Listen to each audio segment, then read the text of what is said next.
If you've been around here for a while, you already know that I am very picky about protein powders.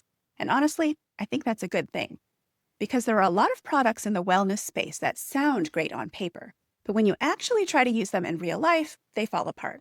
They taste weird, they're too sweet, they upset your stomach, they don't mix well, or they make these big promises that don't hold up once you actually live with the product for a week or so. So, today's video is not a review. If we haven't met yet, I'm Jenn Fast, and I try wellness products before you spend your money on them. I'm a major nerd, so my approach is to make data-informed decisions using science and psychology to determine whether a brand's claims are credible or just marketing. This is an introduction to a new brand that reached out to me for my Wellness Experiments playlist, and I wanted to walk you through why I said yes, what caught my attention, what I'm skeptical about, and what I'll be testing once the product gets here. The brand is Feels Great, and one of the co-founders reached out to me directly. The product they're sending me is their vanilla protein powder. Before we go any further, full transparency. They are sending me product to try. I have not yet spent my own money. This is an affiliate partnership, so I do earn commission if you purchase through my link or my coupon code. And because the product has not arrived yet, I'm very intentionally not giving you a review today. This is me saying, here's why it made it onto my radar, and here's what I'll be looking at before I recommend anything. Now, if you know my content, you also know why this is relevant for me personally. I'm lactose intolerant, and I've had enough bad experiences with whey-based protein powders to be cautious. So anytime I see a plant-based protein that is trying to solve for both nutrition and digestibility, I pay attention. I'm also in perimenopause, and I talk a lot here about the importance of protein, muscle maintenance, satiety, and finding realistic nutrition tools that actually fit real life. And because I'm on a GLP-1 journey, I'm especially interested in products that might make it easier without triggering side effects. So when I looked at Feels Great, a few things stood out right away. First, the nutrition profile caught my eye. 30 grams of protein per serving, 5 grams of fiber, and 0 grams of sugar. That combination is interesting to me because a lot of protein powders focus only on protein. This one is also leaning into fiber and gut support, which is a big part of the brand's positioning. Secondly, it's plant-based and dairy-free, which matters a lot for me because, again, if a protein powder wrecks my stomach, I do not care how good the macros look on the label. And let me tell you, I did try one of the popular protein coffee drink mixes out there. I will not name the brand, but it made me super sick. Turns out it was milk-based and I'm lactose intolerant. I only figured that out after spending over $100 on it, and it turns out that the protein in this brand's powder also breaks down in hot liquids, so it's not suitable for mixing into my morning coffee. And I do not function without my morning protein coffee. None of that seems to apply to Feels Great protein, so I'm optimistic. Third, the brand is talking directly to concerns that are actually relevant to my audience and to me personally, like healthy aging, blood sugar balance, muscle support, digestion, fullness, and support for people who may be trying to increase protein intake in a more intentional way. Now, that does not mean that all of those claims automatically hold up in real life for every person. It just means the product is speaking to a real need.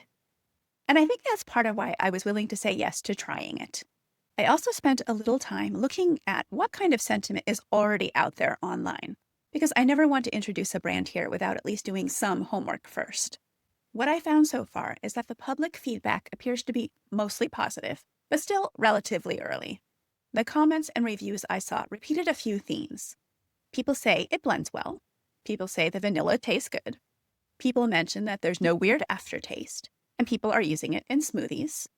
And at least some comments specifically mentioned that the vanilla works well in coffee, which immediately got my attention because that's one of my personal tests. And if you've ever tried to put protein powder into hot coffee, as I mentioned earlier, not every protein powder survives that experience. Some turn gritty, some clump, some get weirdly foamy, and some just taste tragic. So yes, coffee compatibility is absolutely on my list. That said, I also want to be clear about what I haven't seen yet. I have not seen a huge volume of independent third-party coverage. I have not yet personally tested the taste. I have not yet tested the texture. I have not yet tested digestibility. And I have not yet tested whether it actually works in hot coffee, iced coffee, or a smoothie the way I would want it to. And I have not yet tested whether it keeps me full or feels good in my body. So for me, this first video is really about setting up the experiment. Here's what I'll be evaluating once it arrives. Number 1, taste. Because if it tastes bad, I'm not using it consistently, and I'm definitely not recommending it. Number 2, texture. I want to know whether it's smooth, chalky, gritty, thin, thick, or weirdly artificial. Number 3, digestibility. This one is big for me as someone who has had protein powders make me sick before.